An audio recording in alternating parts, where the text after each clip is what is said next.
Si estas montañas hablaran, ¿qué historias contarían? ¿Cómo habrá sido todo antes de que yo naciera? ¿Qué diría el dragón del frente o los cerros de Escazú? ¿Cuántas personas habrán pasado por aquí? ¿Cuál es la historia de estas tierras?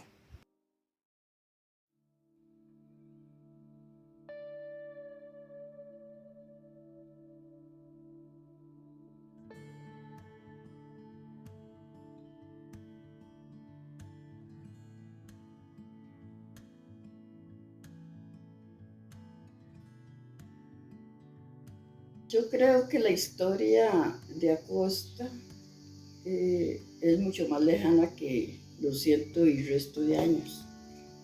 Es más antigua, porque esta fue una zona de paso hacia los linderos del cacique Quepoa. Cuando vemos las trazas de la cultura huetar, vemos que venían de Cartago, pasaban como por Tupurrique, se trasladaban hacia Dota, de Dota bajaban, y aquí en Acosta fue muy activo, y de hecho la riqueza arqueológica no ha sido ni puesta al aire, ¿verdad? Yo siempre, cuando se iba a celebrar el centenario, hice esa acotación de que la historia no es de 100 años. El nombre de Acosta sí, es centenario, pero más antes, en 1563, creo que fue, que Vázquez de Coronado atraviesa con los indígenas esta región y bautiza el río Candelaria. El hecho de ser Vázquez de Coronado devoto a la Virgen de Candelaria hizo que bautizara pueblitos con ese mismo nombre, y él hizo esta gira con el cacique Axerí y con otros caciques. Eso se puede ver también en las 13 cartas que tuvimos la suerte de que Juan Vázquez de Coronado le enviara al rey. Entonces, él hace esa travesía por esta misma región, y de hecho Acosta se llamó Real Candelaria antes. Todo lo que fundaran los españoles en esa época, pues se le ponía el nombre de Real. Y yo presumo que el primer campamento que hizo Vázquez de Coronado, ¿verdad? Porque hizo varios, fue en San Gabriel de Acerrí, muy cerca de aquí, porque es un pueblito pequeño que está diseñado con el plano de Damero, y ya saliendo hacia Jorco, que fue el centro de Monterredondo, hay un sector que siempre se llamó el Real. Entonces algo quedó de eso, y además por la cantidad de caballos, de gente que traían, perfectamente el campamento se iniciaba en San Gabriel y concluía ahí en Jorco. Todavía hay un centro ahí que se llama el Real. Entonces, pero bueno, aquí Candelaria fue desapareciendo salvo el nombre del río. El río sí nos atraviesa el límite con Turiscado. Según Miguel Ángel Quesada Pacheco, el último lugar donde se habló el chibcha huetar fue en Bajo Cárdenas de Guaitil de Acosta. Guaitil es un nombre indígena. Alguna gente mayor recuerda que todavía ellos conocieron viejitos que hablaban de manera extraña, y era que hablaban el huetar. Lo que sí no quedó registrado es cómo suena la lengua, ¿verdad? Entonces, lo que yo sí encontré estudiando aquí es que hubo una ruralización de las oligarquías, digamos, porque aquí vienen las ancestrías josefinas y se asientan en San Ignacio, y hasta ven los que ingresaron por la costa, ¿verdad? Las Vegas y esos lados, los ven con desprecio y los llaman del Pito. Después sí teníamos una identidad, pero esa era vista desde afuera, era como en la autoridad, que nos decían polos. A nosotros nos decían polos y nosotros le decíamos del pito a los demás adentro. Entonces sí había un cierto bullying en ese sentido. Yo no creo que hubo una inmigración masiva hacia acá, sino una expansión del repoblamiento, porque ya había gente aquí. Estaba justo Isidoro Mora, que era el que donó el terreno para la iglesia de San Ignacio. En ese entonces San Ignacio Candelaria. Estaban también los Granados. Y algunas de las personas que vinieron tenían parientes aquí ya. Isidoro Calderón, que viene 1800, tal vez 1880. Él estaba emparentado con Santos Granados, que ya esas gentes andaban por aquí andaban también parientes de don Juanito Mora Porras. Aquí hubo unas tierras ahí por donde está el parque que pertenecieron a Pedro Porras. Entonces andaban parientes. Después estaban los Celedón también, Celedón Porras. Estaba don Juan Rafael Celedón Porras, que es hermano de Castro Celedón, muy reconocido, ¿verdad?, en el museo porque estudió las aves, era, ¿verdad?, ornitólogo, había estudiado en el extranjero. Luego el hijo de don Juan Rafael, que fue uno de los primeros municipios del cantón, luego fue un gran gamonal, era, digamos, como lo que se podría llamar burguesía nacional, digamos. En ese entonces no habían lo que llamaban nuevos ricos, sino que eran como los gamonales, apenas construyéndose la nacionalidad. Ya existían pasos de indio, ya existía el camino de mulas. Entonces aquí sí hubo un tránsito muy activo, incluso de indígenas, porque dice que cuando Gonzalo Vázquez de Coronado plantea el negocio de las mulas, ya criaba mulas en Naranjo de Alajuela. La identidad costeña, bueno, una de las cosas que se daban de nuevo es que algunas de las ancestrías josefinas que se venían a vivir aquí, a estas zonas rurales, a ellos, como eran campesinos y si eran terratenientes, les permitían casarse con las que se habían quedado en San José. Entonces algunas cosas se daban así. O habían mandatos de no casarse con gente de aquí, sino de San José. Leonidas Rojas, el que fue primer diputado por Acosta, que era tío de mi papá, se casó con una prima hermana de don Solón Núñez, el médico que fue destacado en San José, y que se llama así la clínica, ¿verdad? Y así se fueron trayendo esposa. Mi abuelo se casó con una sobrina de don Pilar Jiménez, de Guadalupe. Para mi abuela también fue muy duro venirse para acá, porque Acosta no era un lugar fácil, era un lugar donde lo que se hacía se deshacía por la topografía y por el clima. Entonces la gente luchaba mucho, se empobrecía invirtiendo en cosas que se deshacían y no tenían resultados. Lo que dijeron en el 48, ¿verdad?, que parte de las refriegas eran por aquí, era que era el lugar que permitía de manera más rápida tomar por mar la capital. Y eso, para mí, eso está ahí todavía. Aparte que hubo sangre y muertos, ¿verdad?, en la carretera que conocemos ahora, porque por la que pasó Juan Vázquez de Coronado va por Guaitil. Ese es el verdadero camino de los conquistadores que llaman. Entonces, doña Ana, con esto que usted me indica, si la entrada por Guaitil era por San Luis, por Barrio Los Ángeles, sí, nuestro barrio Los Ángeles es parte del camino original del Camino de las Mulas. Sí. Y por ahí fue que sí pasó Juan Vázquez de Coronado. Y él, en las cartas usted ve, dice que de los 40 caballos que llevaba ya había perdido 20 en semejantes guindos que habían ahí. Guaitil es una sierra. Y para llegar a Parrita tenían que cruzar varios ríos. Entonces, si nosotros quisiéramos aprovechar la historia que hay en el Cantón de Acosta, es riquísima, ¿verdad? Acerrí, imagínense que era un solo curato con el Valle de Barba. Nada más imagínense las bellezas de ciudades si las hubieran diseñado. Porque era el Valle de Acerrí que pegaba con el Valle de Barba. Entonces, al ser plano, obviamente que los vecinos querían asentarse ahí. Y Acerrí, ¿por qué es importante? Porque ahí se detenía la frontera agrícola.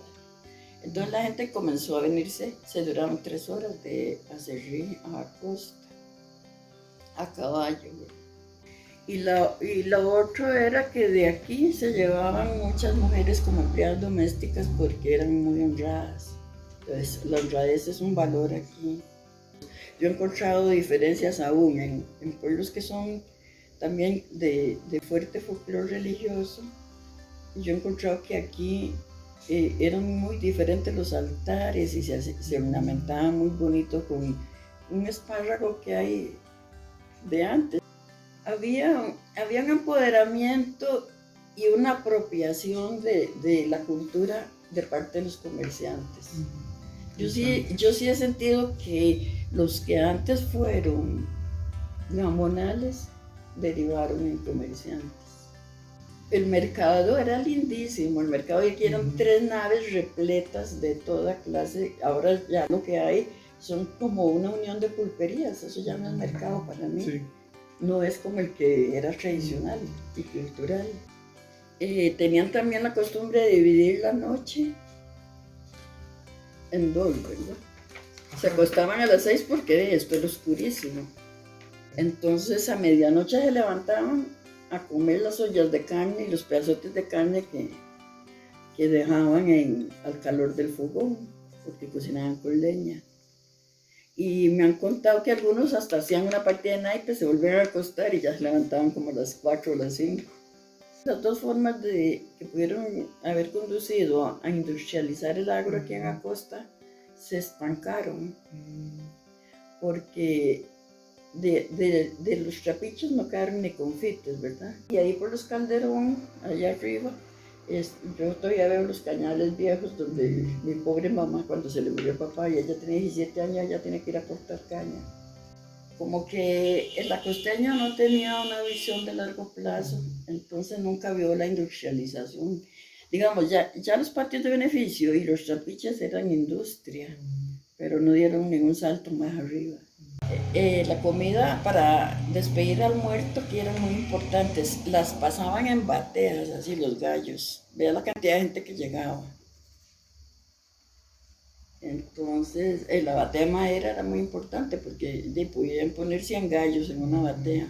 Una amiga mía, que es Marjorie Ross, que ha estudiado la cocina costarricense, creo que fue en la toma de posesión de José María Figueres, incluyó la papa mocha, que es el puré de aquí, el puré acosteño, como de esta región entre Acosta Puriscal.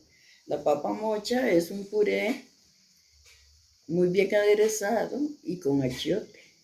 Y no hay nada más indígena que en la herencia. Imagínense que uno se quema y se pasa un poquito de achiote y le desaparece la quemada. Eso me dijeron que es un truco indígena. De las 2 manzanas del Centro San Ignacio, una manzana es de la iglesia.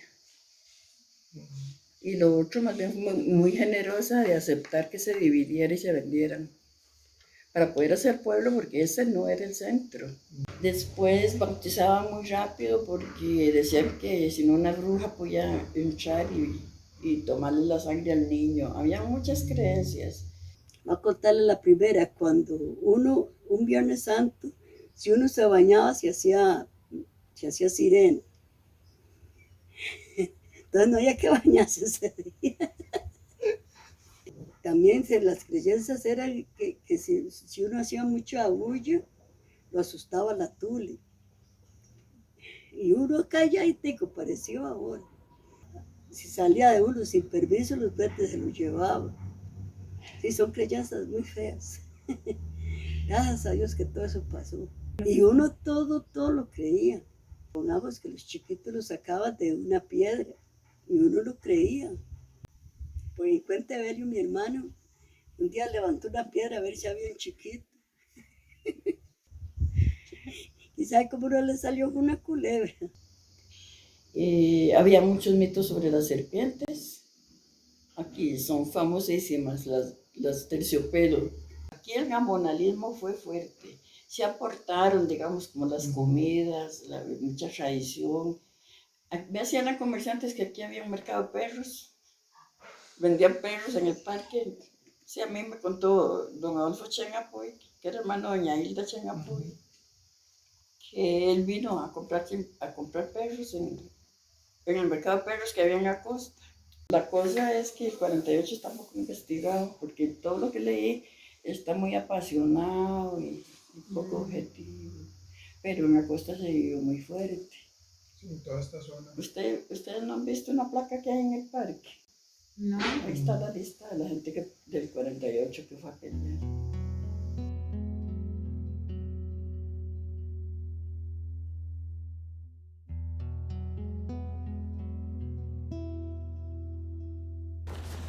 A veces uno no quiere meterse en enredos, pero yo oí un rótulo que decía, se invita a los vecinos de San Ignacio para formar el desarrollo comunal.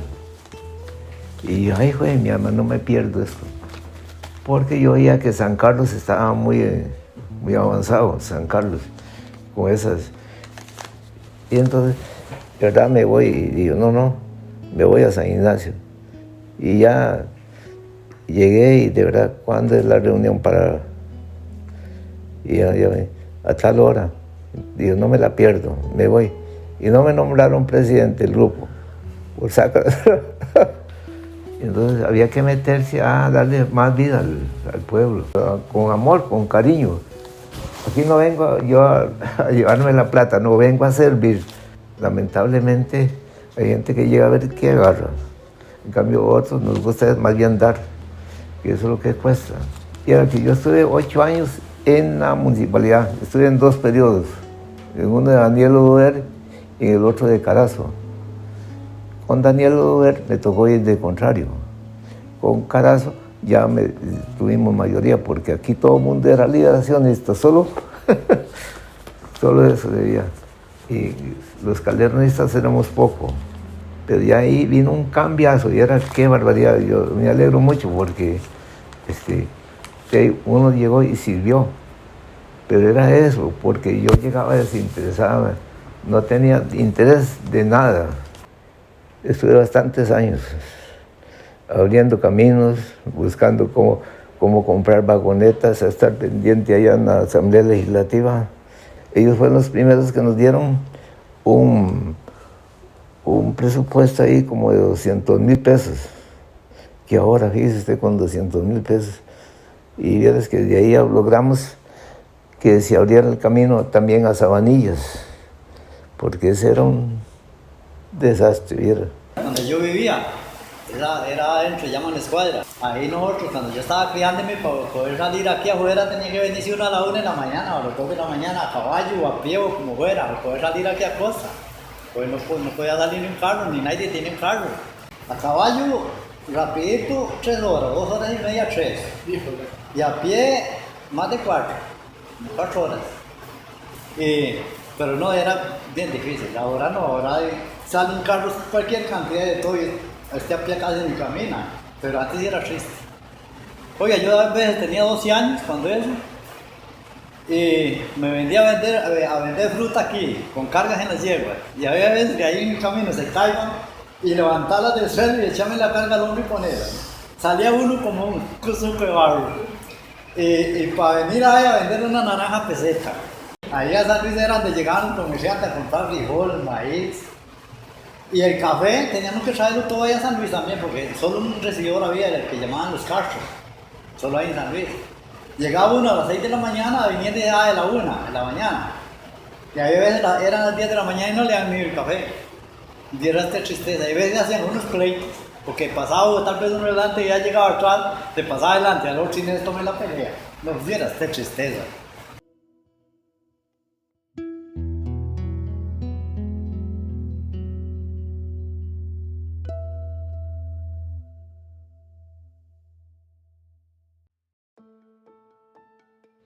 San Luis es un barrio de San Ignacio de Acosta. Este barrio consta de distintos poblados. Por muchos años, la intersección donde se ubica el Supermora fue el centro de comercio, primero de Candelaria y a partir de 1910 de Acosta. Sin embargo, por distintas circunstancias, dicho centro fue trasladado a San Ignacio, el centro que conocemos hoy. Bueno, 58 años, más 20, 58 años hace de que yo tengo esa propiedad ahí, porque tenía 26 cuando me vine para acá y con ese llega a 84. Por cierto que este año llego a 85, el 22 de febrero. Yo nací a la par de la escuela Cristóbal Colón, y nosotros vivíamos de nada más, la casa está aquí y la escuela está aquí, a la par. Pero un hermano mío me dice, Miguel, ¿por qué no te vas para San Luis? Porque San Luis, en esos tiempos, aquí llegaba de todo. Y venía la gente de Guaitil, y venía la gente de Sabanillas, Cangrejal, y todo aquí se hacía ese grupo. Y era qué bonito los sábados, porque aquí llegaba aguacates, naranjas, frijoles, arroz, porque la gente venía a venderlo. Y los mismos chanchillos. Había un señor que venía a pie larguísimo, con los chanchillos, como 10, se traía él a venderlos. Y bueno, todos esos movimientos los viví yo aquí en San Luis, ya a esa edad de 26 años. Usted se metió para acá, ¿verdad? Ahí. Y por allá, también por los dos lados llegaba la gente. Y a traer, como les repito, digamos, arroz, traían arroz a la venta, los frijoles, las frutas, ¿verdad? Los aguacates. Yo me acuerdo que bajaban muchos aguacates de estos lados. Bueno, primero estuve alquilando. Yo pagaba 75 pesos por el alquiler del local. Y después... ya después, al estar ahí, vino un muchacho y me insistió mucho que le comprara de ese lote. Pero ¿cómo hago si yo no tengo plata? Siempre he considerado eso. Pero ella me insistió tanto que le dije, bueno, ya a 5,000 por año. Me lo vendía en 40,000 pesos. A 5,000 por año. Y entonces ya me pasé el local, que pagaba yo como 80, al que ya era propio. Sí, bueno, ahí en el fondo la gente tomaba mucho licor y contrabando, porque aquí salían unos señores a vender contrabando. Él venía de Teruel, un lugar de Sabanillas, y traía el licor en garrafitas, como dicen, vienen a caballo. Lo bonito de esto era de aquellos años que vivimos con naranjas, con limones dulces, con limones ácidos, con la infinidad de calidad de frijoles. Viera usted qué bonito, demasiado. Habían, digamos, rabizas, habían unos pero negritos, una pinta negra. Luego estaban todo lo que eran frijoles amarillos, frijoles rojos, frijoles negros de diferentes tamaños. También porque habían unos más grandes, otros más pequeñitos. Muy bonito, ¿verdad? Pero bueno, mis abuelitas vivieron ahí, mi abuelita. ahí en San Luis. Bueno, San Luis, pero más abajo, donde hay una panadería. Ahí, esa señora, por cierto, era mi abuela, siempre me metía a dormir con ella en el rincón, porque le tenía mucho miedo a los ladrones.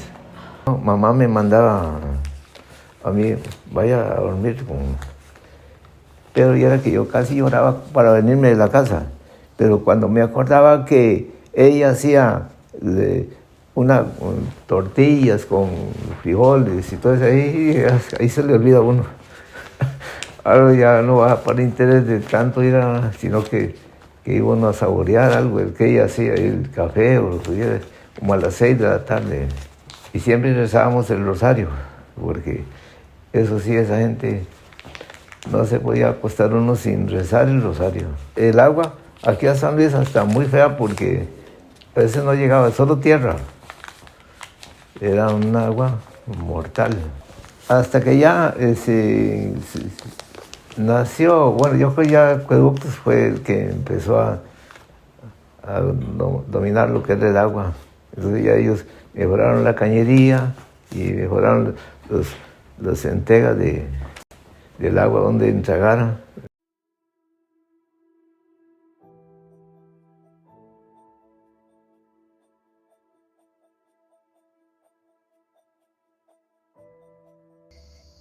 La historia lo que cuenta es, aquí vino Monseñor Til en 1882 y él describe a la ermita como lamentable, muy mal hecha. Monseñor era un hombre muy culto, que valoraba mucho grandes aportes para entender nuestros antepasados indígenas. ¿Cómo se da San Ignacio? San Ignacio surge en 2 manzanas de tierra que dona Isidoro Mora. Entonces resulta que hay una historia ahí que había venido Monseñor Til, también fue a la ermita de San Luis y también dijo que había que traer un San Luis para ahí, un santo. La historia que dice, pero es que no me logro ubicar bien en el año, es que en una carreta con bueyes traían a un San Luis de Tolosa para el San Luis de aquí de Acosta. Entonces el cura de ahí, que estaba en la iglesia de Acerrí, que es una iglesia muy antigua, si fue un curato con barba, y además ahí empezaba Boca del Monte de San José, que Acerrí pudo haber sido la capital, siendo un valle hermoso, con agua, con de todo, pudo haber sido la capital, porque ahí empezaba Boca del Monte. Entonces, el cura dice que los bueyes no quieren caminar porque el santo se hizo pesado, y que el santo se hizo pesado y quiere quedarse ahí. Al quedarse sin santo ahí, comienzan a arreglar la ermita de San Ignacio. Entonces cambia de centro, empiezan a arreglar un poquito por ahí, pero la entrada a San Luis era más arriba, por otro lado, por la Ortiga. Y dígame una cosa, entonces, San Luis dejó de ser centro, ¿por qué no se puede traer el santo?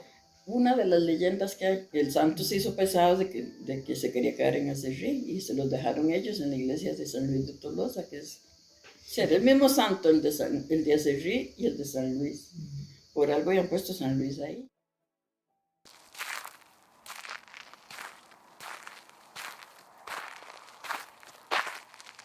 Hola Maripaz, ¿cómo está? ¿Qué anda haciendo por aquí?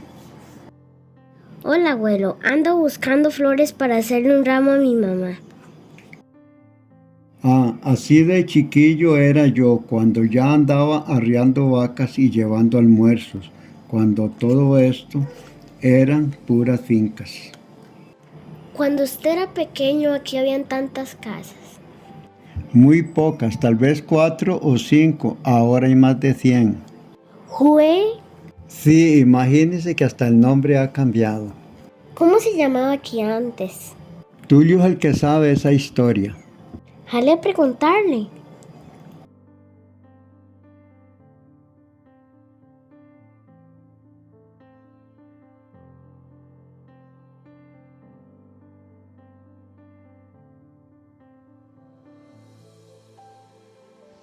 Lo que conocemos hoy como Barrio Los Ángeles no es un barrio, en realidad es un poblado. Este va desde el cementerio de San Luis hasta el Tajo. Incluye también la calle conocida popularmente como La Viña y Bajo Fallas. El nombre de Barrio Los Ángeles aparece por primera vez registrado en el nombre de la Asociación Específica para Caminos de dicha comunidad. Sin embargo, este nombre no es oficial. Este lugar es la cúspide de una montaña y desde aquí se ven al sur el Cerro Caraigres, popularmente conocido como Cerro Dragón, y al norte los cerros de Escazú. Arriba es el barrio de Los Ángeles y aquí también. Mi abuelo puso ese nombre, pero el legítimo lugar de aquí se llamaba Resbalón. Allá abajo se llamaba Resbalón abajo y aquí Resbalón arriba. Los abuelos que yo tuve, gracias a Dios, fueron algo excelente. Esas gentes no tenían agua. El agua tenían que ir a recoger muy largo. Mi bisabuelo Moisés Fallas, se vino de Acerrí para aquí, para Guaitil, cuando Acosta fue cantón, hace creo que 112 años. Mi bisabuelo compró una finca de 100 hectáreas, allá. Una finca preciosa. Tengan de la Cruz, donde está el centro de la Cruz, está la plaza, está la iglesia, así es. Después, mi abuelo, cuando se casó, se fue a vivir a Cerrí. Otra vez regresó donde eran. Y tenía un tío que lo protegía. Y él ayudó, le prestaba plata para que mi abuelo comprara algunas tierras. Bueno, la primera finca, papá la compró en el año... La compró abuelo en el año que papá se casó. Papá se casó de 23 años.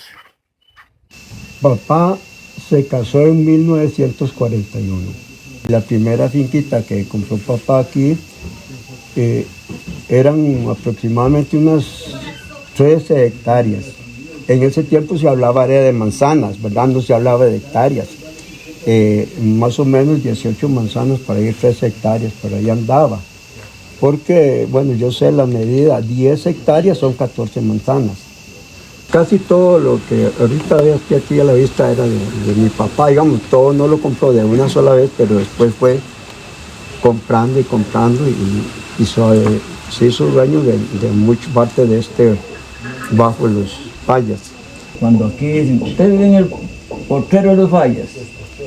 En el Potrero de Los Fallas, conocido aquí también. Aquí uno pide un taxi a Barrio Los Ángeles, no saben dónde es. Si uno dice Potrero de Los Fallas, todos saben dónde es.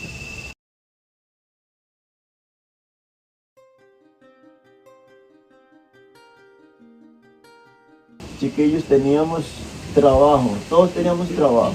Teníamos tareas. Todas las tareas era, yo en las mañanas traer las vacas, irlas a dejar, en la tarde también se ordeñaba en la tarde, ir a traer los terneros, amarrar terneros, y era ese corre porque ese era el trabajo mío más que todo, el de las vacas.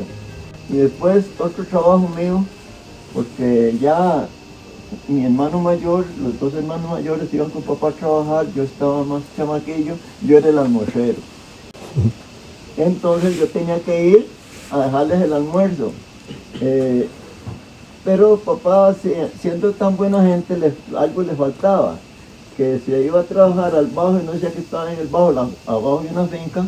Entonces mamá no sabía si se había ido para el bajo o estaba trabajando aquí arriba. Y yo como almuercero, era el que llevaba la parte peor. Llegaba al bajo con el almuerzo y estaba y papá, Tulio, estaba ya aquí arriba. Salga para arriba, a llegar tarde arriba con el almuerzo, y se ponía bravísimo, que llegaba tarde el almuerzo. Y entonces era una tarea para mí un poquillo difícil. Después antes no existía el plástico, las botellas eran de vidrio. En el almuerzo iba una botella de agua dulce, una media leche.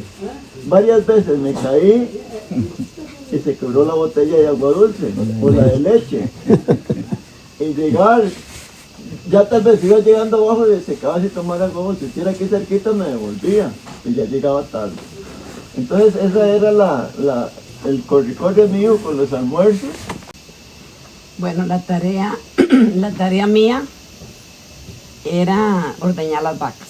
Eran 5 vacas que yo traía, quebrar el maíz, 5 toneladas de maíz, lavar todas las botellas todos los días. Uno las tapaba, echaba maíz o arena y le echaba agua y las tapaba y las sacudía bien sacudidas para que quedaran limpias, porque llevaban a veces leche agria o café con leche, eso las manchaba, pero eran las botellas de vidrio y sí, muchas veces se quebraban, y esas quebradas de botellas eran también bastante regañadas, ¿verdad? Porque no existían a montones como existen ahora. Ahora hay montones de botellas y plásticas y de todo. Entonces eso también equivalía a regañadas. Y también cuando, bueno, cogíamos café, luego juntábamos el café que se había caído. Cuando estaban ya los cafetales limpios de café arriba y abajo, seguíamos jalando caña para el trapiche. A las 3 de la mañana estábamos en el trapiche arriando los bueyes. Un día un buey levantó a Víctor y lo pasó, esta era la cerca, y lo pasó al otro lado de la cerca. Entonces se nos regó los baldes de agua. Se nos regó los baldes de agua porque había un buey muy bravo, pero nosotros no sabíamos que estaba suelto. En ese entonces era mi papá, Tulio, que es el de los mayores, y Víctor y yo, que nos dedicábamos a jalar el agua para el trapiche, que quedaba, pues no quedaba tan largo, pero hacíamos una vara grande y hacían una mellita ahí quitaban un balde y hasta otro. Entonces yo en un hombre y Víctor en el otro hombro, jalando los 2 baldes de agua. Luego papá me compró a los 8 años un canasto bien lindo, porque papá era lindo para eso, para que ya cogiera café. A los 8 años empecé a coger café. Puedo decirles que yo tengo un canasto que tiene 20 años. Había un señor que hacía los canastos de puro bejuco de primera, de orilla. Este señor era un misceláneo de la primera clínica que hubo en la costa, Seguro Social. El papá de un gran jugador que hubo en la costa, el Macho Mora. Va un domingo, papá, a mis 6 y llega con un canasto de esos. Le digo, papá, qué lindo canasto. ¿Y usted quiere uno de esos? Digo, me gustaría. Me dice, bueno, vaya donde Lidier Mora y se lo encarga. Yo el domingo voy y se lo pago. ¿Sabe cuánto vale ese canasto? Pero un canasto de primera, ¿verdad? De 7 cuartillos, de puro bejuco de orilla, bien hecho, 10 colones. Sí, era caro, era caro. Un canasto cualquiera valía 2 colones. Lo que llamamos un canasto de partida. Pero cuando compró papá ese canasto y yo el mío, me propuse a ser igual que papá, con 12 años, saliendo de la escuela. Y recuerdo que una vez, cuando llegaron los peones, a las 6 de la mañana, papá vació el canasto y yo también. Pero yo hacía lo que podía para ser igual que papá. Por eso les digo, era y es mi ídolo. Luego nos mandaba solos de 10, 12 años a traer una vaca con un ternero pequeño para acá. En una oportunidad,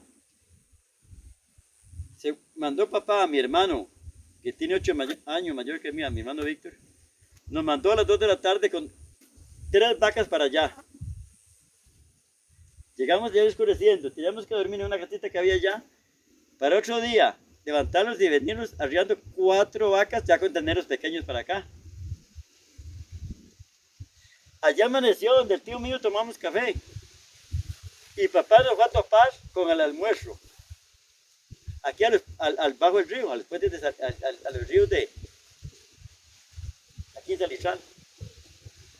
Eso no una vez, varias veces. Papá nos iba a topar con el almuerzo ahí. Y ahí veníamos con las vacas. Como ya teníamos esta finca, aquí, cuando las vacas venían cansadas, las dejábamos en un potrerito aquí o allá donde está mi hermano. Si estaban muy cansadas, aquí las dejábamos para otro día llevarlas para la casa. Y eso era, para mí era lo más lindo. Entre barriales. Porque cuando ese tiempo, de aquí, de Estados Unidos para abajo, no entraban carros. Este camino aquí, empezaron a entrar los Willys y algunas vuelticas ahí atrás. Entonces uno arriba vacas tranquilo, no había carros que las asustaran ni nada. Entonces era muy lindo. Caballos sí había muchos y muchas mulas. Entonces, es una experiencia, para mí era lo más lindo. Yo eso no lo hallaba ni que era un trabajo. Era casi una diversión más bien.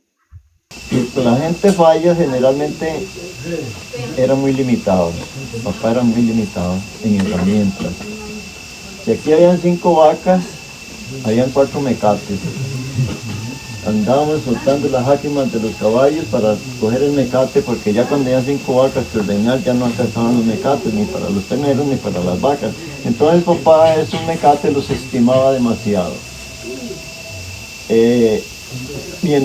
Las 2 hermanitas mías eran las que les gustaba para brincar mecate. Mi papá nada más llegaba y les decía, ¡oh, chirotas estas! Ya las vi con el mecate, porque de pronto llegaba y encontraba. Y así, chiquiticas, se hacían y lo enrollaban y lo guindaban, pero papá nunca fue como decir que les iba a pegar, no, nunca.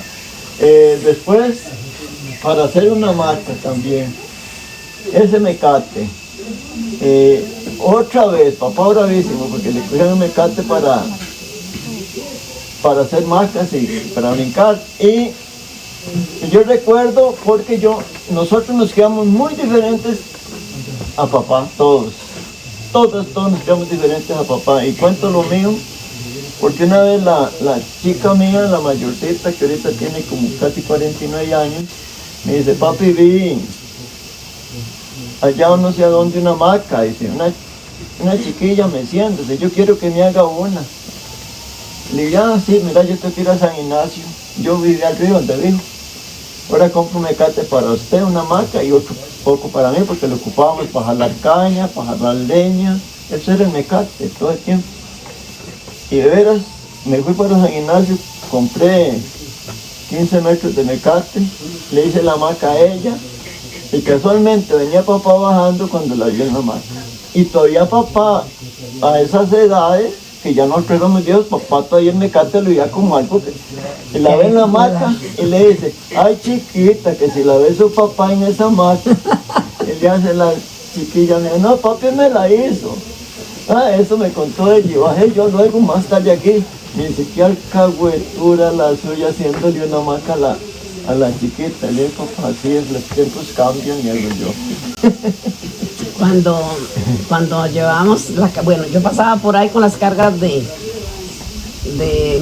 caña para el trapiche, la víspera de moler. Entonces yo pasaba con la carga de caña y allá ya la descargaba y me venía con el mecate brincando desde el trapiche hasta llegar aquí, no perdía ni una. Y todavía ahora, después de vieja, cuando hemos hecho concursos de brincar mecate, yo le gano a todas. Ya no puedo brincar, ya me prohibieron porque tengo osteoporosis y me prohibieron brincar. Pero yo me venía brincando y la felicidad mía decía, mamá, vea, mamá era así. Cuando yo pasaba por ahí, mira dónde va la chirota de Ana María con la carga de caña, pero va feliz porque para acá viene brincando. Y de hecho que me venía brincando desde allá hasta llegar aquí o hasta llegar otra vez donde estaban las cargas de caña que ellos alistaban. Eso bajaba recto así, a la quebrada, todo eso lo sembrábamos de maíz y frijoles. Esta finca aquí para abajo que pega al río, casi al río, también la sembrábamos de frijoles y maíz. Los frijoles los llevábamos directamente para la casa, pero el maíz lo amontonábamos aquí para en el verano jalarlo. Tenemos 4 caballos. Aquí lo amontonábamos y cuando ya llegaba el verano, que ya había más tiempo, lo jalábamos para la casa. Ustedes vieron la troja aquella. Esa troja tiene 64 años que papá la hizo. La hizo, ustedes vieron la sierra hermano, del que tiene mi hermano. Allá por el pie de la Peña Negra, papá con otro peón a sierra hermano haciendo esa madera para hacer esa troja. Yo tenía 6 años, hace 64 años. Toda esa troja. Entonces en esa troja íbamos, tirábamos el maíz en una parte. Uno lo embancábamos así y otro lo tirábamos ahí para guardar para semilla y para vender cuando estaba escaso. Papá era muy, ¿cómo se llama? Planificaba muy bien las cosas. Papá vendía un poquito de la cosecha y como después se ponía más caro, guardaba para vender después. Claro. Entonces papá aprovechaba ese tiempo y nosotros no perdíamos tiempo. Cuando trabajábamos a las 12 a la 1, después de que llovía, estábamos en la troja, estuzando y granando el maíz. ¿Hasta ve la máquina de granar maíz? O estábamos aventando el frijol, sacando la basura y Nazarán escogiéndolo. Papá me enseñó a no perder tiempo. Cuando trabajábamos en el maíz, había que sembrarlo, después quitarle la mala hierba. Primero raspar. Primero raspar con un machetón que yo trajo ahí. Hay que pasarlo así, dejar así en tierra para sembrar el maíz. Y luego había que quitarle la mala hierba, a veces 2 veces, o a veces con una limpiadita quedaba limpio. Y en ese tiempo, las tierras como eran tan fértiles no se abonaban y se recogían muy buenas cosechas. Igual el café. En ese tiempo no había abono ni había que atomizar ni nada, era así, porque las tierras eran muy fértiles. Ya después fueron cayendo las plagas y todo, y ya hubo que combatirlas. Entonces ya el costo era más caro de producir. Entonces por eso pues muchos abandonaron la finca, los cafetales. Más o menos de eso papá empezó a abonar algunas partes. Ya como en 40 años. Sí, unos 40 años por ahí. Se empezó a usar insecticidas, abono químico.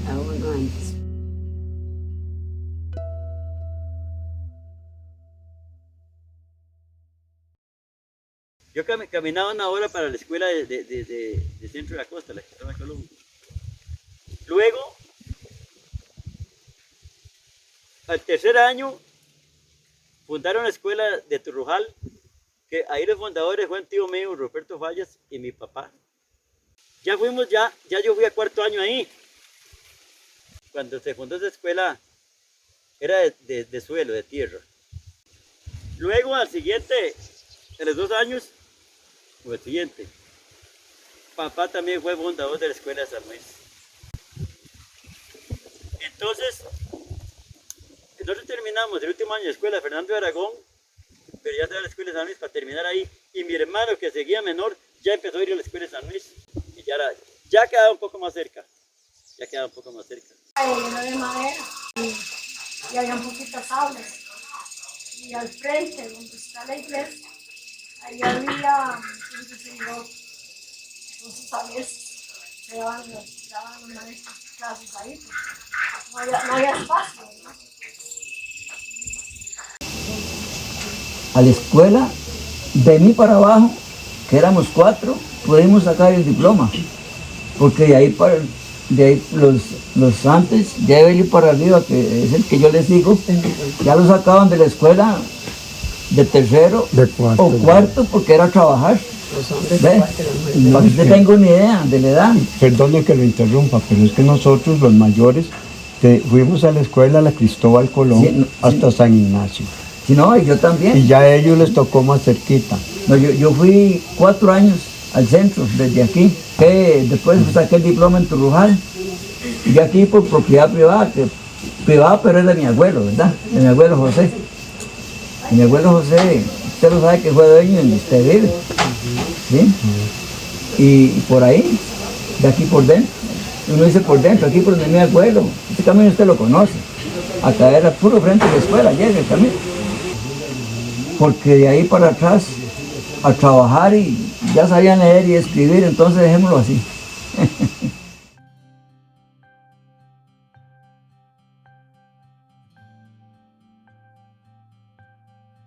Bueno, mi abuelo era de Desamparados, pero la única familia Celedón de aquí de Acosta somos nosotros. Porque mi abuelo, cuando estaba jovencillo, vino a trabajar allá a Cangrejal, dice la historia, ¿verdad?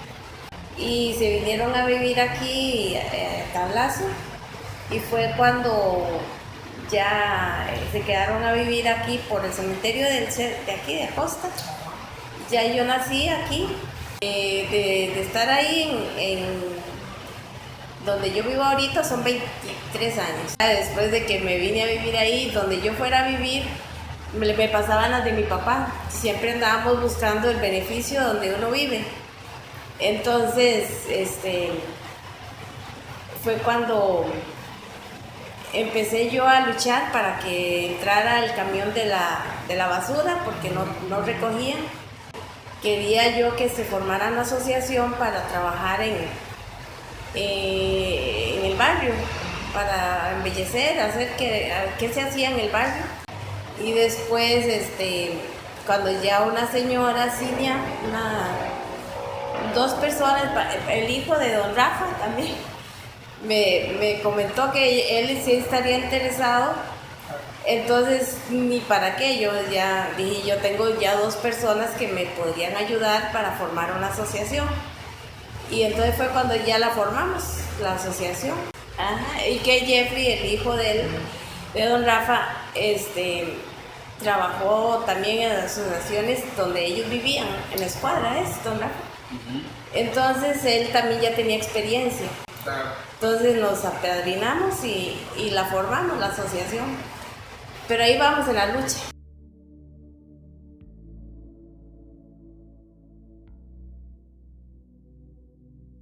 Mi trabajo era bombero, entonces salía a trabajar de día por medio a San José, Tres Ríos, a donde me enviaran.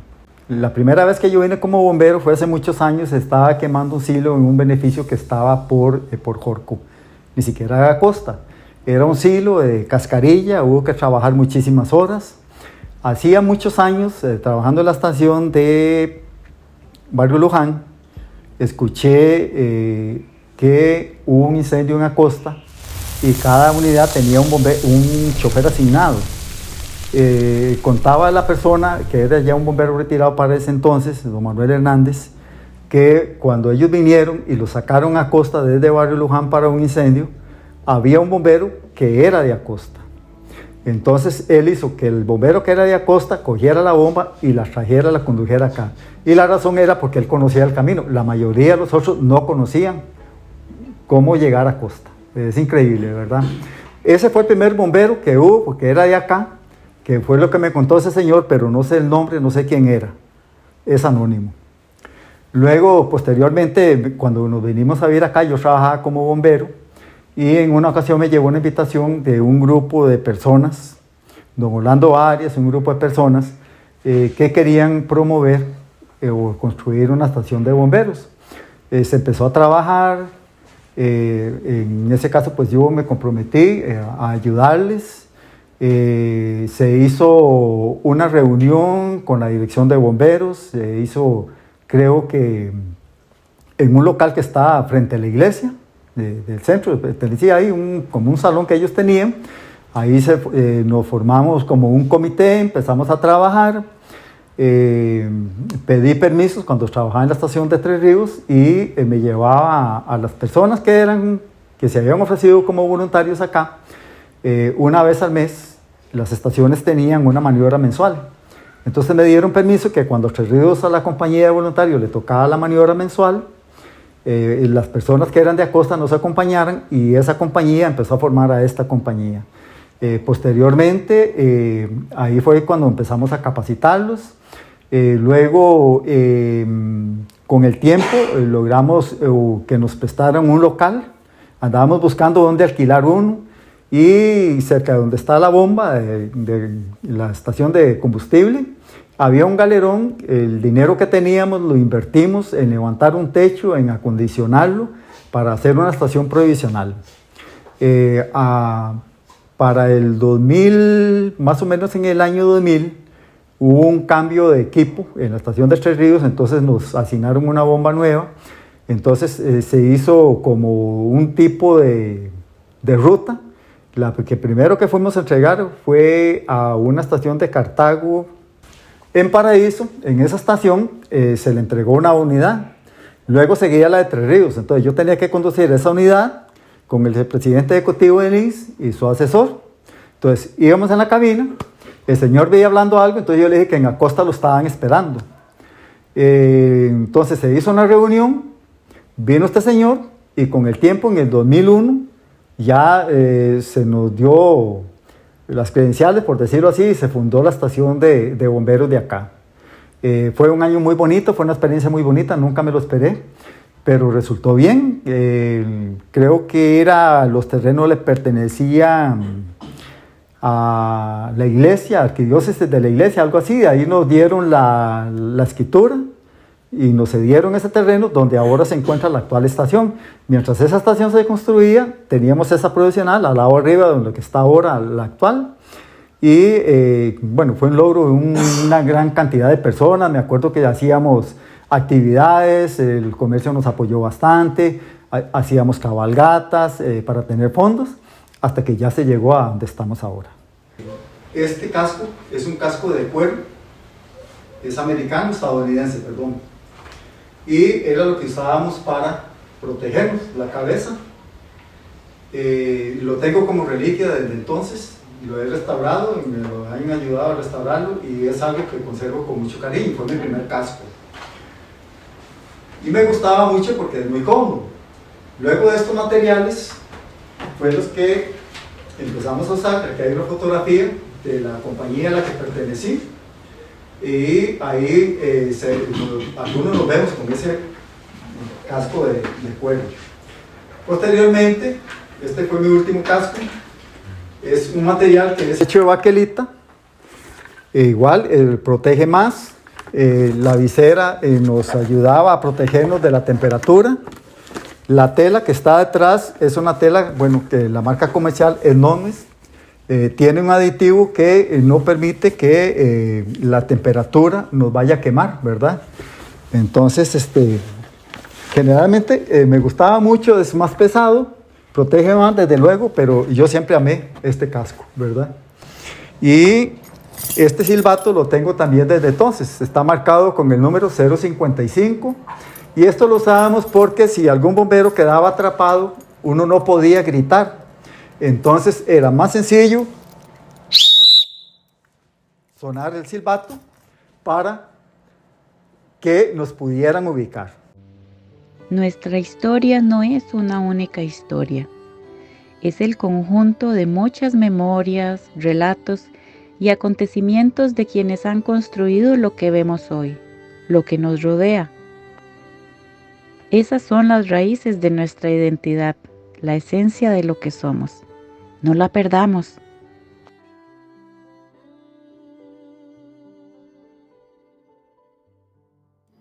Si estas montañas hablaran, ¿qué historias contarían? ¿Qué dirían de lo que hemos hecho hasta hoy? ¿Y qué esperarían que hiciéramos mañana? ¿Qué nos dirá el dragón en el futuro?